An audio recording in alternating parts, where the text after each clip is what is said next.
Hoy vamos a hacer algo un poco distinto, una especie de ingeniería inversa. ¿Suena bien? ¿De qué se trata? Pues tenemos sobre la mesa un montón de estudios, extractos de un libro académico, todo sobre la ciencia del maratón. Ajá.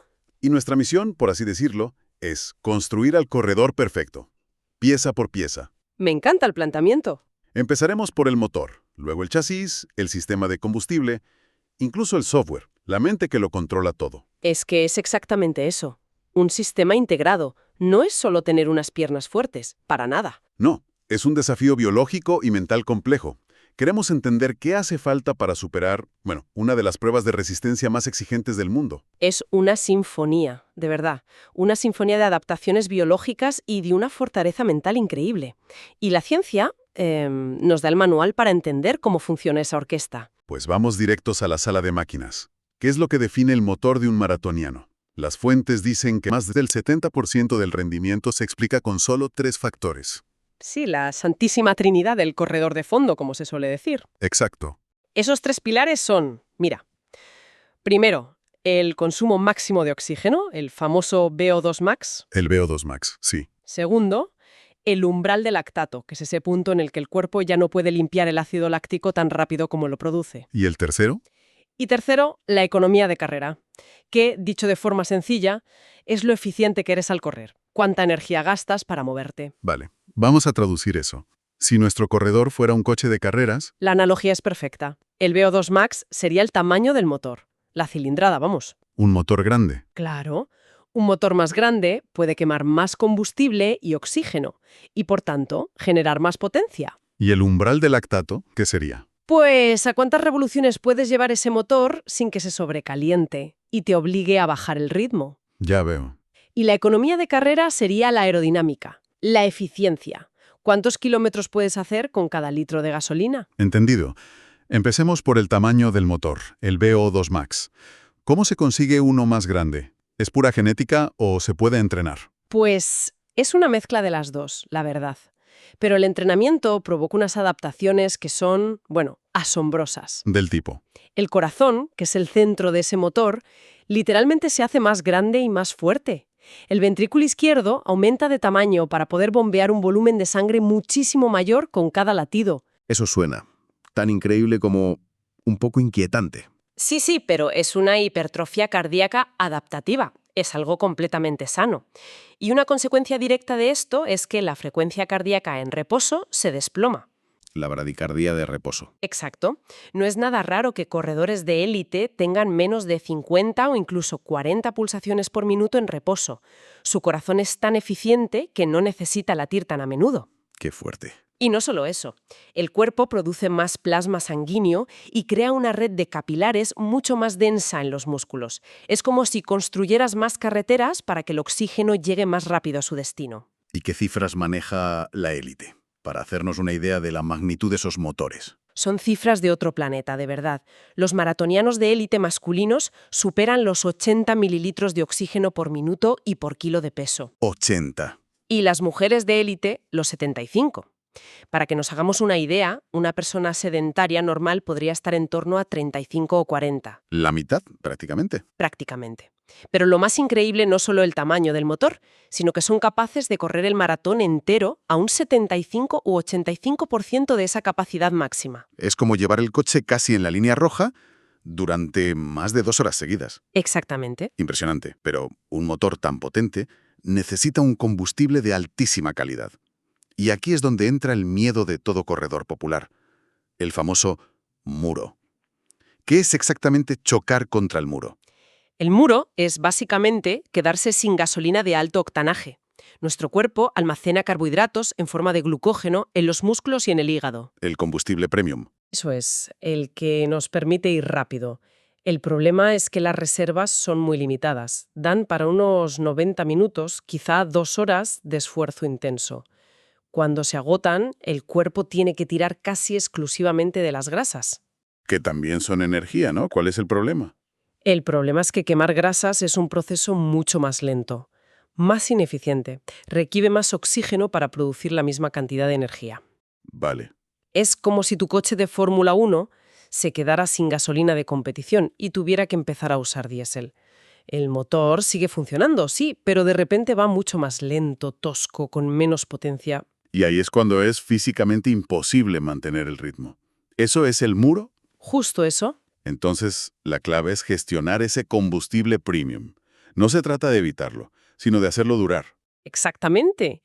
Y una de las adaptaciones más importantes del entrenamiento de resistencia es que el cuerpo se vuelve muchísimo más eficiente quemando grasas a intensidades más altas. Ah, claro. Esto permite ahorrar el valioso glucógeno para las partes más duras o el sprint final de la carrera.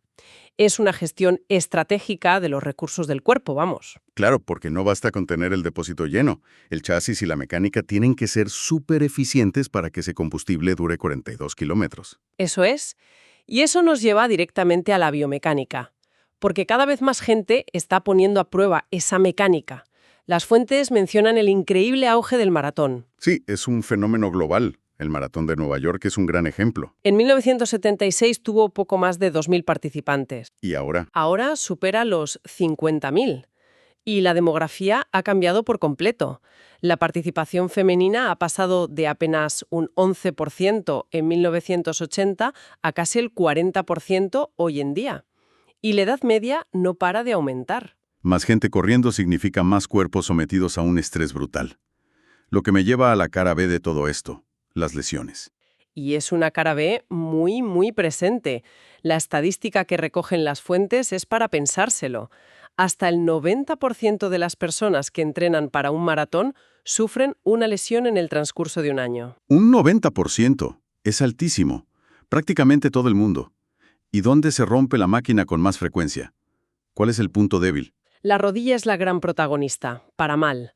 Acumula cerca del 36% de las lesiones en hombres y el 32% en mujeres. La rodilla. Sí, y los factores de riesgo son muy claros y casi de sentido común. Aumentar el kilometraje demasiado rápido es el principal. Luego están tener una lesión previa y, por supuesto, la falta de experiencia. Esto me lleva al eterno debate. Si las rodillas sufren tanto, debe haber una forma correcta de correr para evitarlo, ¿no? La pregunta del millón. ¿Aterrizar de talón o de punta? Aquí es donde la ciencia llega para desmontar uno de los grandes mitos del running popular. Espera un momento, porque esto va en contra de todo lo que se lee en Internet. En cualquier foro de running te dicen que tienes que cambiar a una pisada de metatarso con la parte delantera del pie para ser más rápido y no lesionarte. ¿La ciencia dice que eso no es cierto? Los esquemas es que la gran mayoría de corredores de élite, entre un 75 y un 89%, aterrizan con el talón. No me digas. Y entre los novatos la cifra sube al 97 o 99%. O sea, que la idea de que correr de puntillas es la técnica superior es básicamente un mito. Es un mito. El patrón de pisada es algo muy individual y forzar un cambio puede incluso aumentar el riesgo de lesión si no se hace de forma muy guiada y progresiva. Vaya. Lo que sí se ha visto que tiene un impacto positivo es aumentar ligeramente la cadencia, es decir, dar más pasos por minuto. Eso tiende a reducir las fuerzas de impacto en la cadera y la rodilla. Eso sí tiene sentido. Y a veces los detalles pequeños tienen un efecto enorme. Fíjate, reducir el peso de las zapatillas en solo 100 gramos puede mejorar la economía de carrera en un 1%. En un maratón eso puede suponer ahorrarte casi 3 minutos. De acuerdo. Ya hemos construido un motor potente y un chasis eficiente. Pero esta máquina necesita un plan de avituallamiento y un buen sistema de refrigeración para no gripar. Absolutamente. Hablemos de nutrición. Es una pieza estratégica, total. Empezando por la famosa carga de carbohidratos. No es solo comer un plato de pasta la noche antes, ¿eh? No, eso ya me lo imagino. Los estudios demuestran que consumir de 10 a 12 gramos de carbohidratos por kilo de peso corporal al día durante los 2 o 3 días previos a la carrera puede mejorar el rendimiento entre un 2 y un 3%. Arroz para desayunar. Es una estrategia que, como bien dices, hay que entrenar también. Totalmente. El estómago tiene que estar preparado para semejante volumen. Y la estrategia sigue durante la carrera. La recomendación es ingerir entre 30 y 60 gramos de carbohidratos por hora, normalmente en geles o bebidas. Vale. ¿Y la hidratación? Pues tan importante como meter combustible es la hidratación. Y aquí hay un peligro del que se habla poco, la sobrehidratación. Beber demasiada agua puede ser malo. Siempre nos dicen que hay que beber mucho.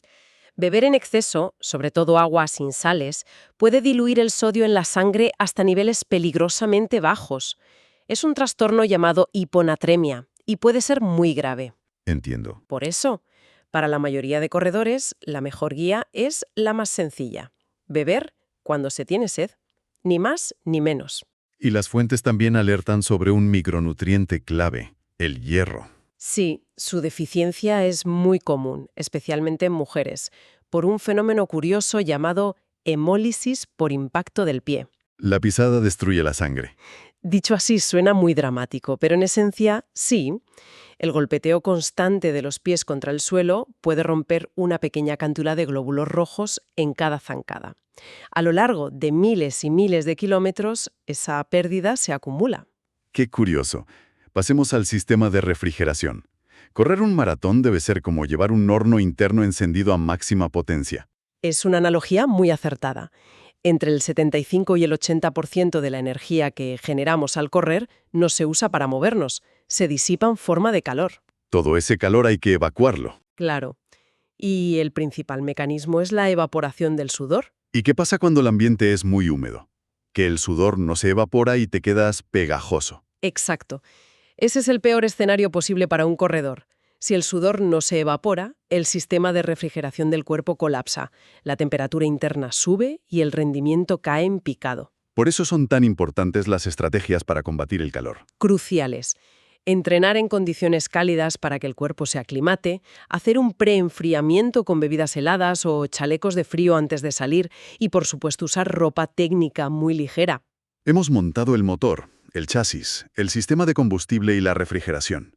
Tenemos el hardware, pero nos falta la pieza más compleja y decisiva, el software, la mente. La batalla final. Porque hemos hablado del cuerpo como si fuera una máquina perfecta, pero hay un piloto dentro, y a menudo ese piloto es el que se rinde primero. Totalmente. Las fuentes analizan las estrategias mentales que usan los corredores y las dividen en dos tipos de foco atencional.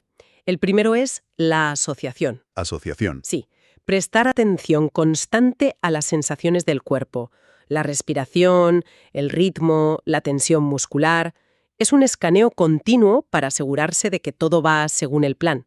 Esta es la estrategia que usan casi todos los corredores de élite. Están totalmente conectados a su cuerpo. ¿Y la segunda? Es la disociación. Es justo lo contrario. Distraer la mente para ignorar el dolor y la fatiga. Ah, eso me suena más. Pensar en el trabajo, escuchar música, resolver problemas, lo que sea para desconectar. Es mucho más común en nosotros, los corredores aficionados. Los de élite escuchan a su cuerpo. Nosotros intentamos acallarlo. Hay un dato en los estudios que me parece fascinante sobre cómo la élite percibe el muro. Es completamente diferente a cómo lo vemos los demás. Es que cambia toda la perspectiva. Para un corredor aficionado, el muro es un evento catastrófico, un fracaso. Sí, el fin del mundo. Para un corredor de élite, según revela un estudio, el muro no existe como tal. Lo que sienten es simplemente una señal de su cuerpo. Es un dato más. Les informa de que las reservas de glucógeno están bajando y de que es hora de ajustar el ritmo o tomar un gel. No es un monstruo al que temer. No, es solo información para gestionar en tiempo real. Esa diferencia de software es brutal. Y me imagino que eso se entrena. Lo que nos lleva a la última pieza del puzzle. ¿Cómo entrenan realmente los mejores? Porque la idea general es que se matan a correr kilómetros a un ritmo lento. Esa es solo una parte, aunque muy importante, de la historia. El modelo que siguen casi todos los atletas de élite se conoce como entrenamiento polarizado. Y es justo lo contrario a lo que, por error, hacen muchísimos corredores populares. ¿Y cuál es ese error? ¿Qué es lo que hacemos mal la mayoría? Caer en la zona gris. Muchos aficionados corren los días que deberían ir suaves demasiado rápido y los días que deberían ir a tope demasiado lento. ¿Y se quedan en medio? Acaban concentrando casi todo su entrenamiento en una zona de intensidad moderada, ese ritmo cómodamente duro, El problema es que esa zona no es lo suficientemente suave para recuperar bien y construir base aeróbica, ni es lo suficientemente intensa para generar las mejoras de rendimiento más potentes. Se estancan. Se estancan. Entonces el secreto es polarizar, ir a los extremos. Exactamente. El modelo se basa en una distribución aproximada de 80-20. El 80% del tiempo total de entrenamiento se realiza a una intensidad muy baja, la zona 1, un ritmo al que puedes mantener una conversación sin esfuerzo. 80%, muchísimo. Y el 20% restante se hace a una intensidad muy, muy alta, la zona 3, por encima de ese umbral de lactato del que hablábamos, normalmente en forma de series de intervalos cortos y muy exigentes. Y la zona gris del medio. Se pasa muy, muy poco tiempo en ella. O sea, o muy suave o muy duro. Eso es. El gran volumen de entrenamiento a baja intensidad construye unos cimientos aeróbicos enormes, mejora la capacidad de quemar grasa y la resistencia de los tejidos. Y el entrenamiento de alta intensidad es el estímulo preciso y potente que necesitas para elevar el techo, para mejorar ese VO2 max y la eficiencia del motor. Pues, recapitulando nuestro análisis, parece que construir al maratoniano perfecto es un ejercicio de equilibrio. Se necesita un motor fisiológico muy afinado, un chasis mecánico resistente y eficiente. Una estrategia de combustible digna de un equipo de Fórmula 1. Y, quizá lo más importante, un software mental que sepa interpretar las señales del cuerpo no como amenazas, sino como datos. La ciencia nos enseña que el secreto no es entrenar duro siempre, sino entrenar de forma inteligente. Combinando muchísimo trabajo suave con dosis muy calculadas de esfuerzo máximo. Exacto. Y todo esto nos deja con una reflexión final para darle vueltas. Hemos visto que la mayor barrera en el rendimiento no siempre es física. Lo que un corredor aficionado etiqueta como el muro, un corredor de élite lo interpreta simplemente como una señal para ajustar la estrategia. Esto plantea una pregunta muy interesante. ¿Hasta qué punto el límite final de nuestra resistencia es una conversación entre el cuerpo y el cerebro? Y si es así, ¿podemos entrenar la interpretación de nuestro cerebro con la misma dedicación con la que entrenamos nuestros músculos?